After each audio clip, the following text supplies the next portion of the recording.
So breathing with the intent to heal the body. What I'm saying is that you can use breathing and you can use your intent to concentrate your energy and your life force. And again, look up Qigong, look up the Reiki, to concentrate your life force in certain parts of your body. And as a result, you will energize that part of your body and you will accelerate the healing process in that part of your body. So, for example, if I have a hurt shoulder, I can breathe deep,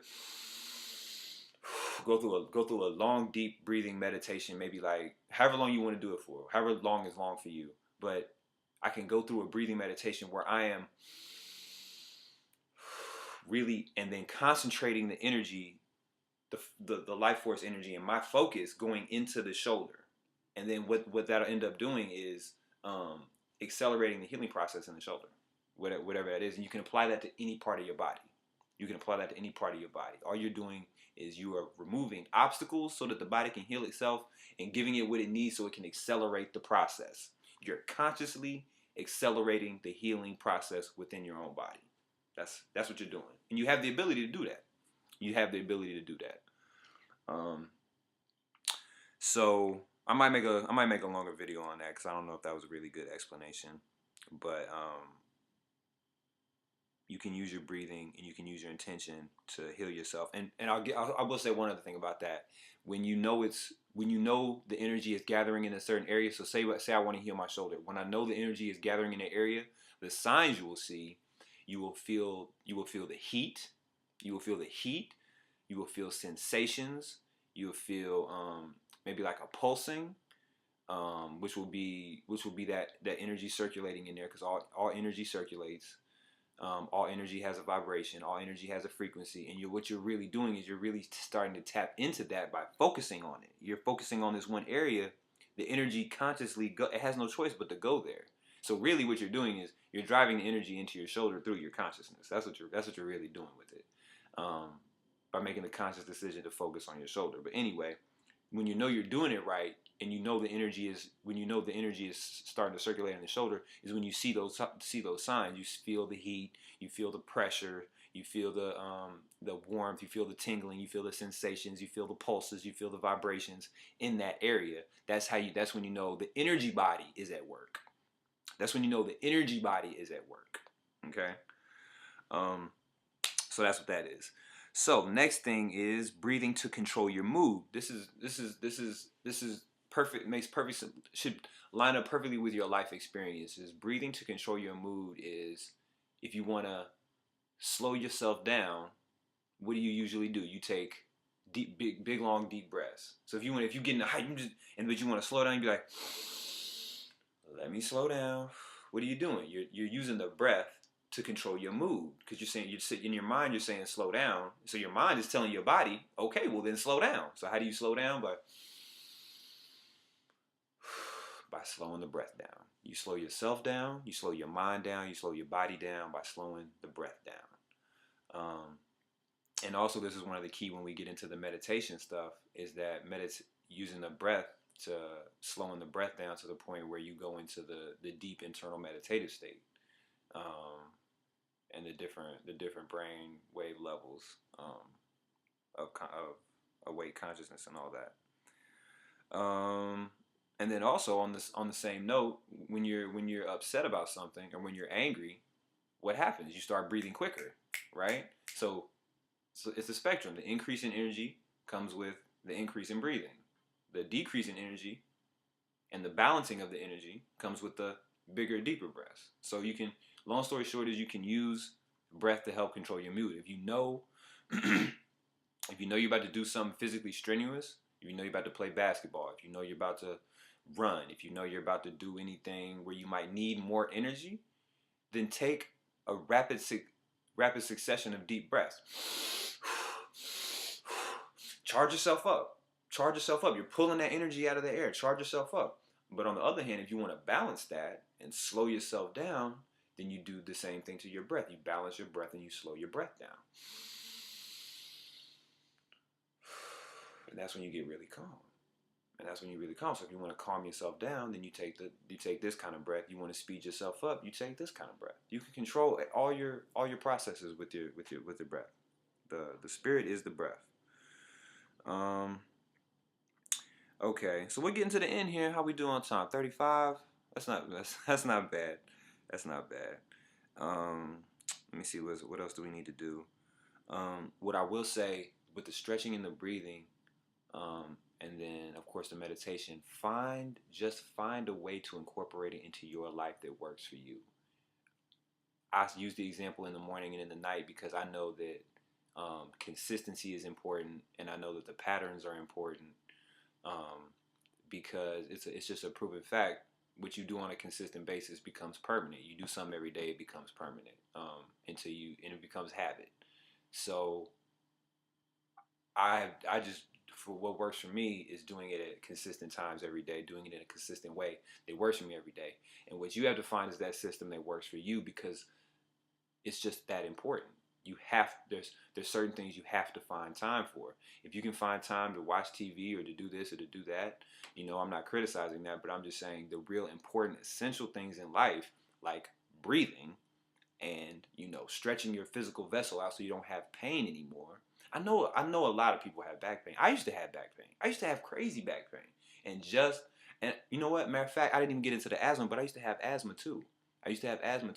But we already showed and demonstrated, and I'm a case that consistent deep breathing will alleviate that, because all you're doing when you're taking a steroid, when you're taking your inhaler, is increasing your lung capacity with a steroid. And we showed that the deep breathing enhances the lung capacity naturally. That was my lung expansion right there, you see? And so, just like we talked about, what you do on a consistent basis becomes permanent. So time after time after time, expanding my lung capacity time after time after time, eventually it just stays there. It stays expanded, and the asthma goes away. And it's the same. It's going to do the same thing with the back pain. You work on the back pain every day. You attack your weak spots every day. You see what I'm saying? If you got bad knees, get into your squats, your air squats. You don't even have to. You don't even need weights. You don't even need weights to do squats. All you gotta do is just do this right here. It'd be like this. Boom. That's it. You can just air squat all day, and that helps with the flexibility. You know what I'm saying? And if you have bad knees, you got to do that every day. If you have a bad back, you got to stretch your back out every day. You know what I'm saying? And I do it twice a day because you set the tone in the morning. As soon as you wake up, you set the tone, and then you reset the tone going into sleep. And I feel like that's what works for me. But what I'm trying to say is find a system. Find a system that allows you to incorporate the stretching and breathing and even the diet stuff into your daily routine. However you can do it, whatever works for you, find a way. You'll find a way. Let me see. Anything else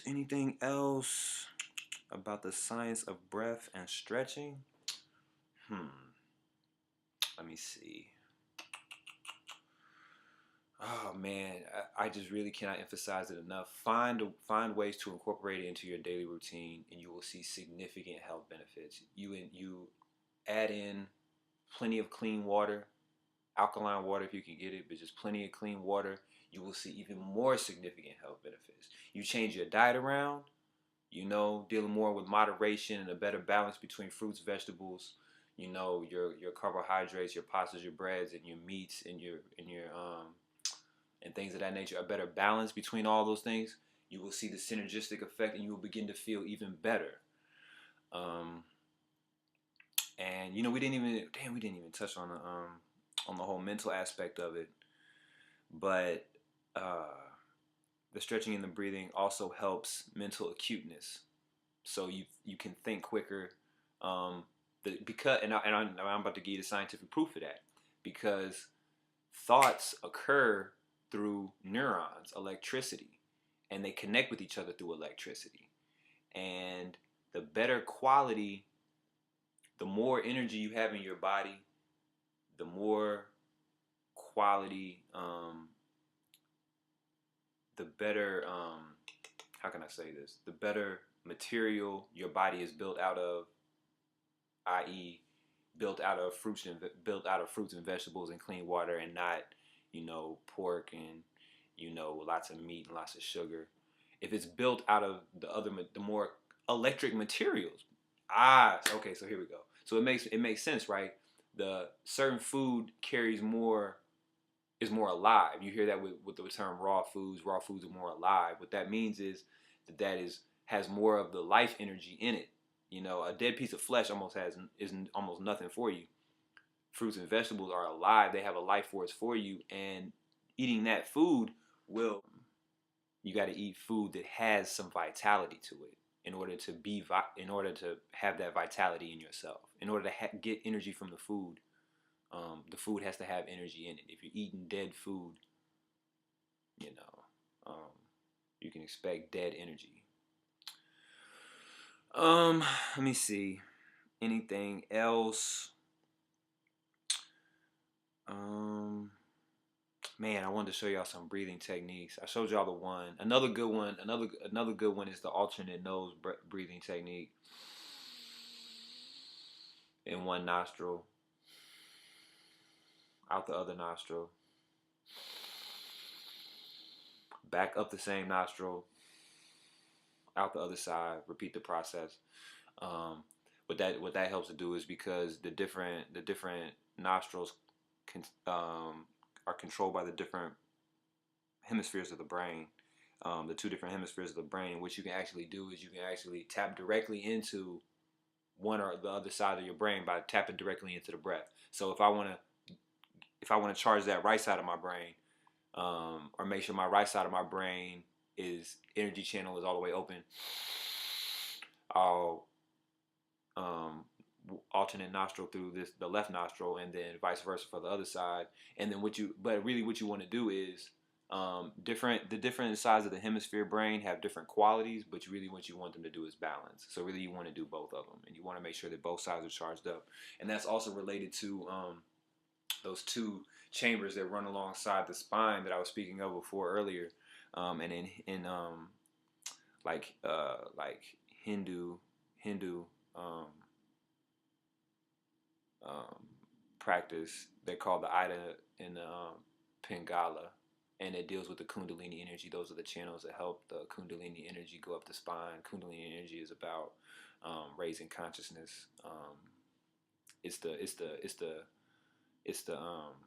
etheric component to raising consciousness, and the physical component to raising consciousness. And what actually happens is an energy is released from the bottom of your spine, travels up your spine, through your chakras, and connects with a force the other force in the middle of your brain, which leads to higher consciousness, etc., etc. So I try my best to kind of cover a very large spectrum: the mental, emotional, physical, and spiritual aspects of breathing. If there's anything I can say, it is just the most critical thing you're going to do on a day-to-day basis to maintain your health. You breathe 1,000,000 times a day. Try to make 50 of those million breaths, deep breaths, and you will see significant health changes, significant health improvements. Combine that with the stretching, you will see even more significant health improvements. Pain will start to go away. Certain dysfunctions or certain tight spots or certain just areas of discomfort that you've had in your life will start to go away. You combine that with a better diet, you'll see even more positive results. The water is necessary. Yeah, so that's that one. Science of Breath. Science of Breath. Read the book and it will help. Or read the link and it will help to clarify a lot of the stuff I've been saying. Other than that, man, not too much. Next video up is going to be on fasting and detoxing. Detoxing is a big fad now, and I just want to make sure people are doing it in a healthy way, in a way that works for them. And then after that is going to be the economic video, so we can start getting this community economics on and popping. All right, see y'all soon. Peace and love.